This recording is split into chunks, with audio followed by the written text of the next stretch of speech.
I beg to move that this House do now adjourn. The question is that this House do now adjourn. Grahame Morris.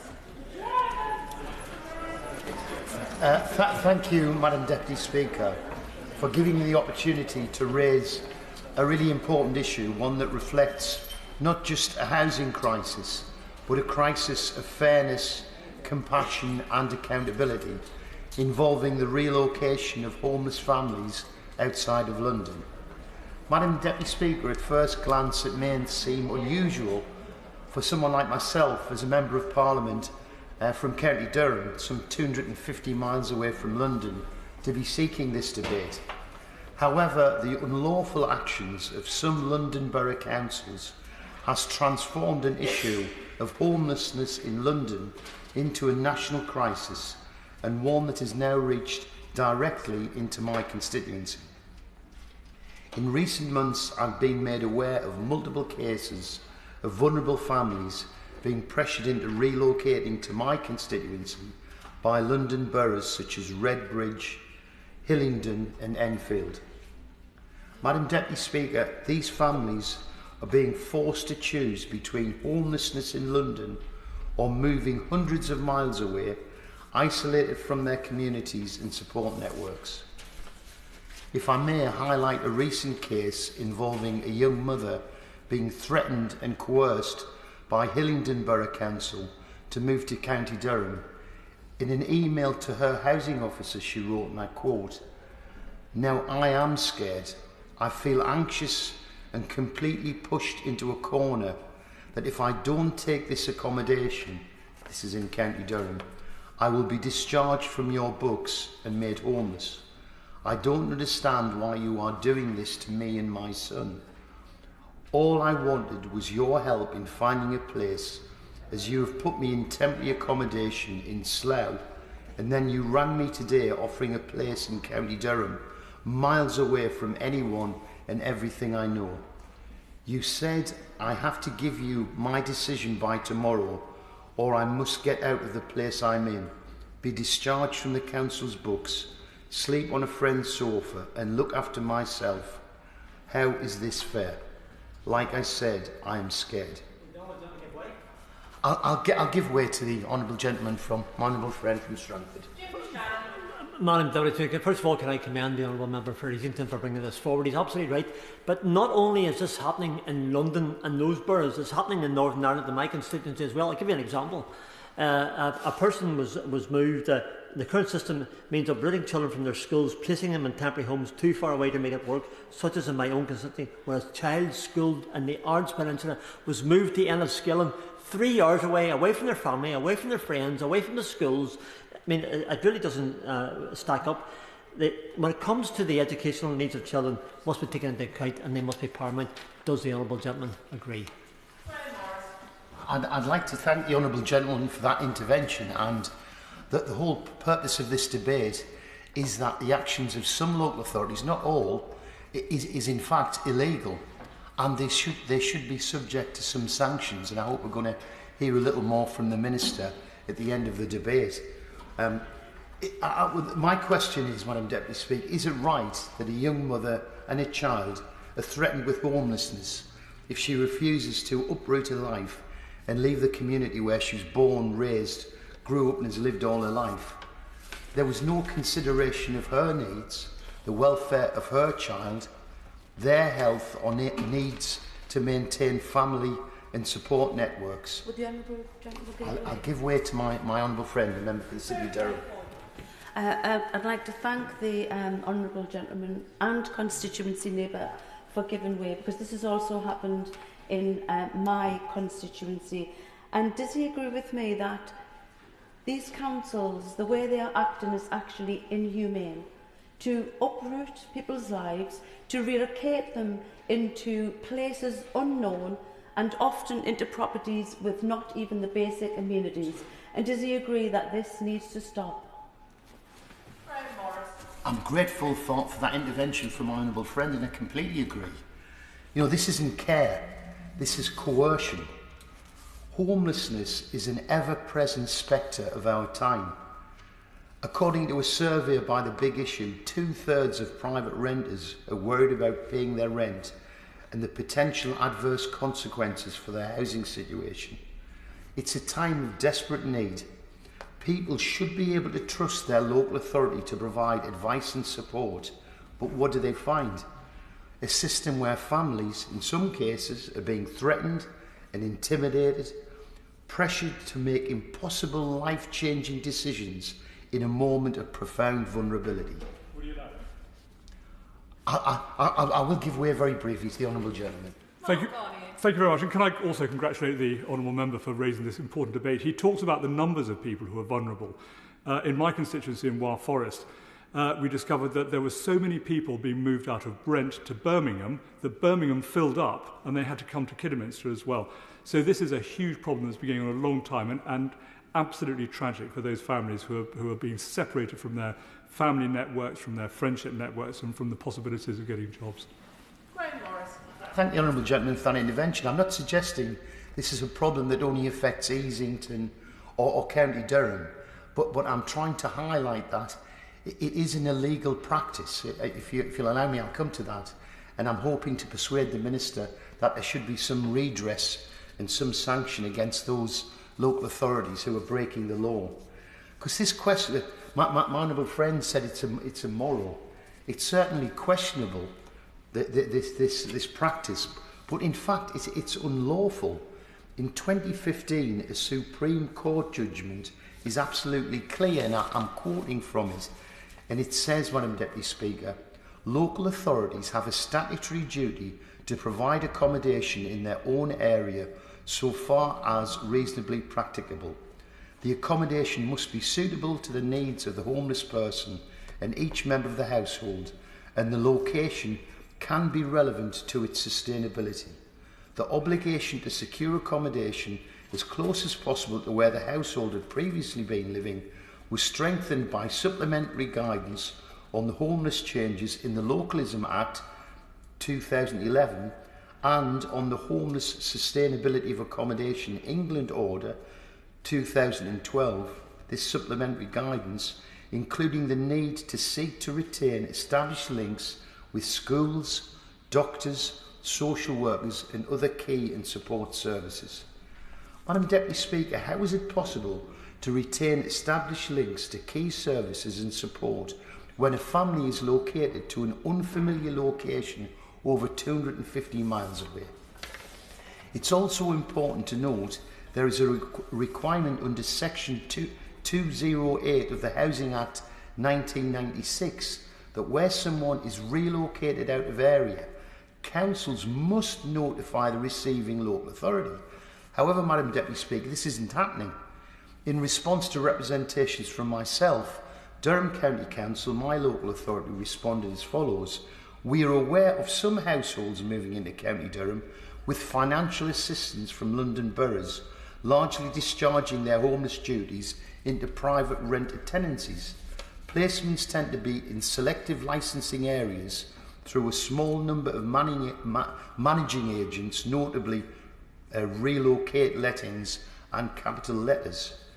In accordance with homeless guidance, councils who make a referral to another local authority should notify the receiving authority, but this is generally not happening in these cases, and our referral numbers, official numbers, remain low.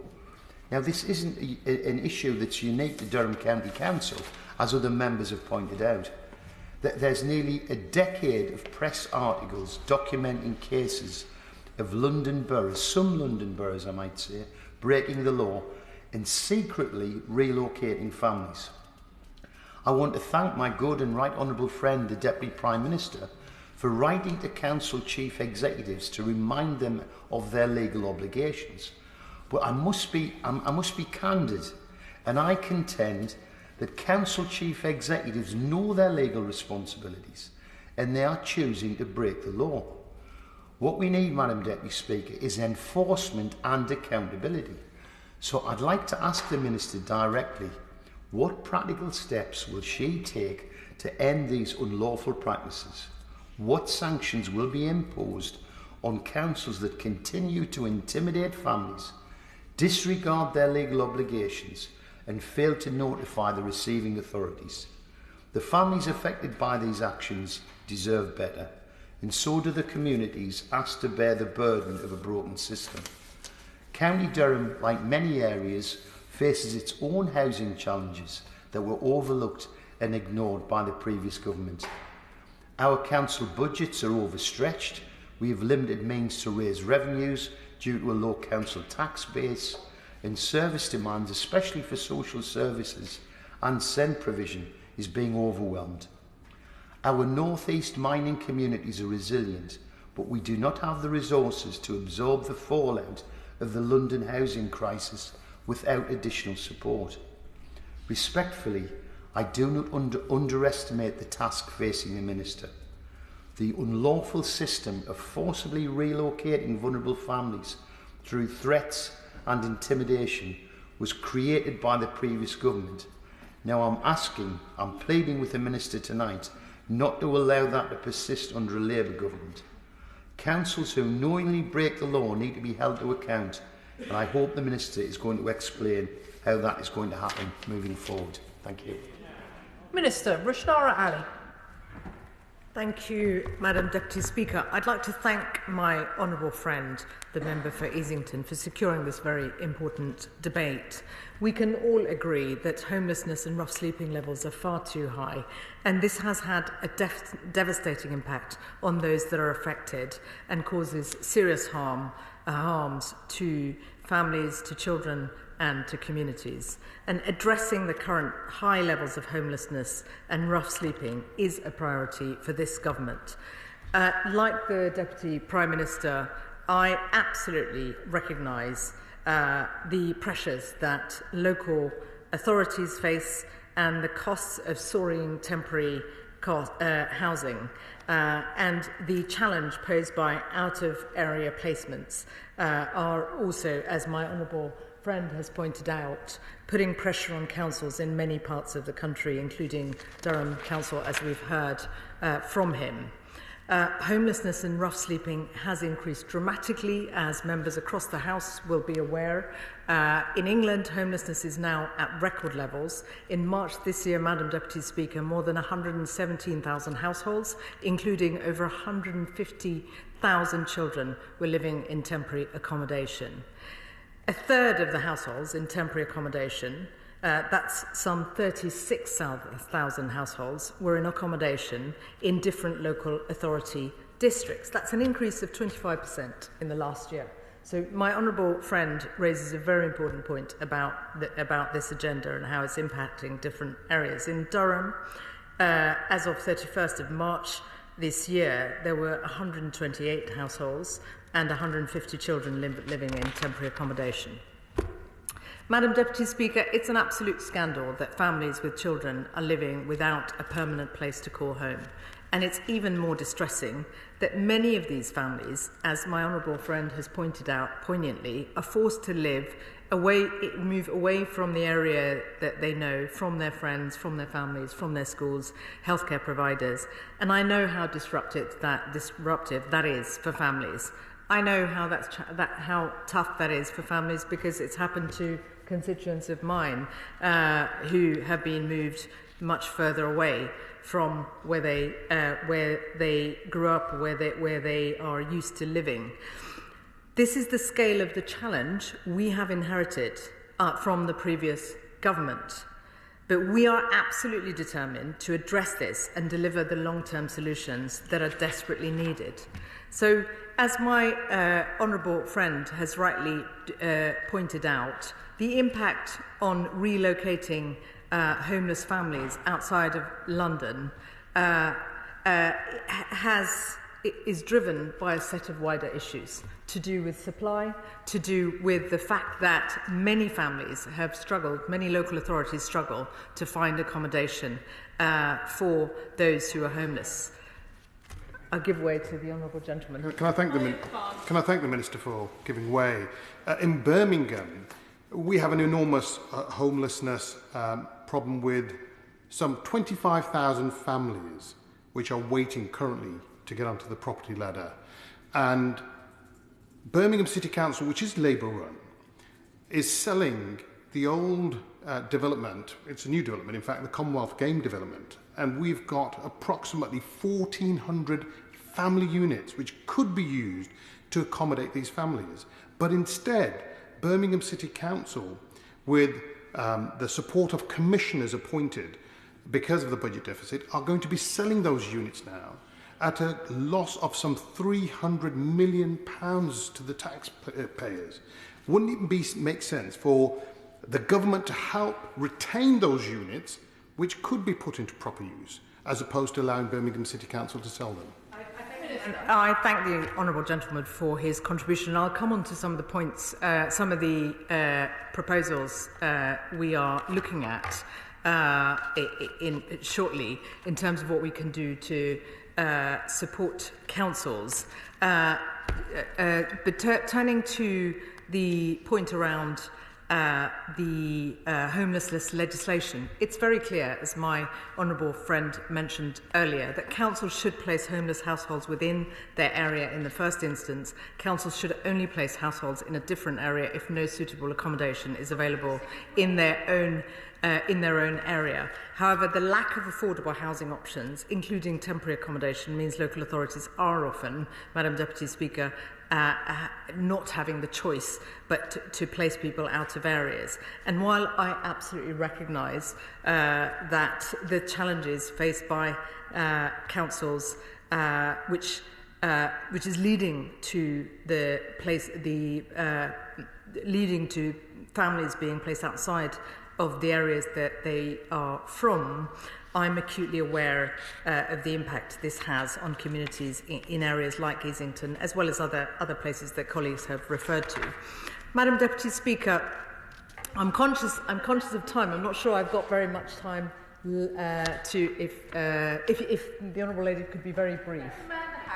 Thank you for the Minister giving way. I just wanted to stress just how devastating it is when families are moved so far away from home. In my constituency of North West Leicestershire, I have a family at the moment from Islington placed in the constituency. Sadly, the older child is still left in Islington, so families are also being split. So I appreciate the response. Thank you. Thank you. I just turning to the point about work we're doing in the department. Earlier this month, the Deputy Prime Minister wrote to local authority chief execs in England, reminding councils of their requirement to notify receiving areas when out-of-area placements are made, and has asked chief executives to assure themselves these notifications are being made. It's crucial that local authorities work in partnership on this to ensure both host communities and those households placed out of area receive the appropriate support. My honourable friend highlights some of the concerns around that. Local authorities that are also responsible for safeguarding, which is in legislation. More widely, Madam Deputy Speaker, there's a bigger agenda that we need to deliver on, and this government is absolutely committed to doing so. We have set up a dedicated interministerial group chaired by the Deputy Prime Minister to develop the long-term strategy to tackle homelessness and rough sleeping, which includes a number of key departments. We will deliver the biggest increase in social and affordable house building in a generation to provide 1.5 million homes over the next 5 years. And in the budget, an extra £500 million has been made available for the Affordable Homes Programme, which will deliver up to 5,000 new social homes. There have also been proposals introduced in relation to right to buy and allowing councils to retain capital receipts so that councils have the resource and flexibility to be able to take action to increase supply, and a new 5-year social housing rent settlement that will give the sector certainty on funding and allow them to invest in tens of thousands of new homes. We recognise that the supply of housing is crucial if we are to bring an end to the plight of those who are facing homelessness and who are having to live in temporary accommodation and being moved away from the places that they call home. We are also committed to abolishing Section 21 no-fault evictions. And the Renters' Rights Bill overall will give renters greater security and stability to stay in their homes for longer and avoid the risk of homelessness. On resources, Madam Deputy Speaker, this government will increase funding for homelessness services by £233 million next year, following the budget announcement. This brings total spend on homelessness and rough sleeping to nearly £1 billion in year 25 to 26. And this increased funding will help to prevent families becoming homeless and reduce the numbers entering temporary accommodation, which is crucial. We have to tackle the root causes of temporary accommodation and this issue around out-of-area housing. Alongside that, I have already announced £10 million of funding for local authorities for rough sleeping pressures, because we've got to recognise some people end up from temporary housing into rough sleeping, which is also a major concern. Honourable members raised the issue around sanctions. There are within the legislation in relation to temporary accommodation, it must be suitable for applicants and all members of their household. When determining the suitability of accommodation secured under the homelessness legislation, housing authorities, as a minimum, must ensure that all accommodation is free of Category 1 hazards as identified by the Housing Health and Safety Rating. I'll give you way to... I'm grateful. She's been very generous, but can I just... The point I'm trying to make isn't sanctions against the tenants. They're the victims in all of this, moved often against their will, coercive methods employed. I don't know if the Minister's ever seen that film, I, Daniel Blake, where that young woman, Katie's put on a bus from London and lands in the northeast. But that's the scenario we're facing. And some of these London boroughs, some of which I mentioned in the debate, are knowingly breaking the law. And there's no sanction against them. They're not notifying the receiving authority. They're using managing agents, and they're circumventing the rules. I appreciate my honourable friend's frustration, and as I pointed out, the Deputy Prime Minister has already contacted local authorities, and we will continue to keep under review what local authorities are doing, and I commit to working with my honourable friend to make sure that we support local authorities as much as we can. The resources I pointed out that have been announced is really key to reducing the need for local authorities to send their residents to other places far away from the area in which ideally they should be housed. But of course we recognise that there are multiple pressures facing local authorities. So what's important is that we prioritise identifying where the barriers are in terms of house building, in terms of providing the appropriate support to local authorities, and of course making sure we monitor what happens in relation to the actions of specific authorities. As I have said to my honourable friend, I'm keen that we work collaboratively to ensure that local authorities take the necessary action to support those who are vulnerable. And there are, we all know the vulnerability that our constituents, many of our constituents who are in that category of being in temporary accommodation, the many vulnerabilities they face. And it's really key that they are kept as close to their networks, the schools, the health providers, as possible. So I absolutely sympathise with the points he's making. Other honourable members have made interventions, which I hope I've covered, and I'm very happy to continue the conversation on the specific issues that they have raised. But broadly speaking, many of the points that have been raised, I hope, have been addressed by my comments so far. Once again, I'd like to thank my honourable friend for this very important debate, which affects not only his constituents, but many others. And as a London MP, of course, we are very concerned to make sure that local areas have the accommodation available to keep those in temporary accommodation close by to their networks and support structures. That's why this government is absolutely determined to make sure that we take the action across departments to develop the strategy that's required to tackle the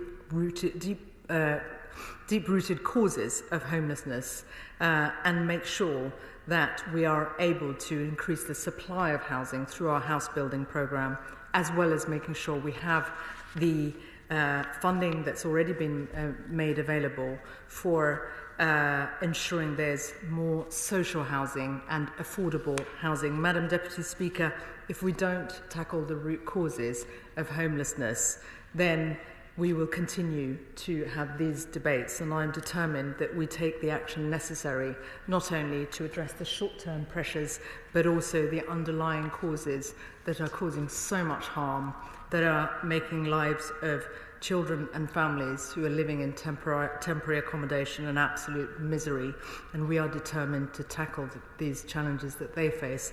And I very much hope that I can work with colleagues who have a strong interest in this agenda as we move forward to tackle the homelessness crisis. Thank you. The question is that this House do now adjourn. As many as are of that opinion say aye. The ayes have it. Order, order.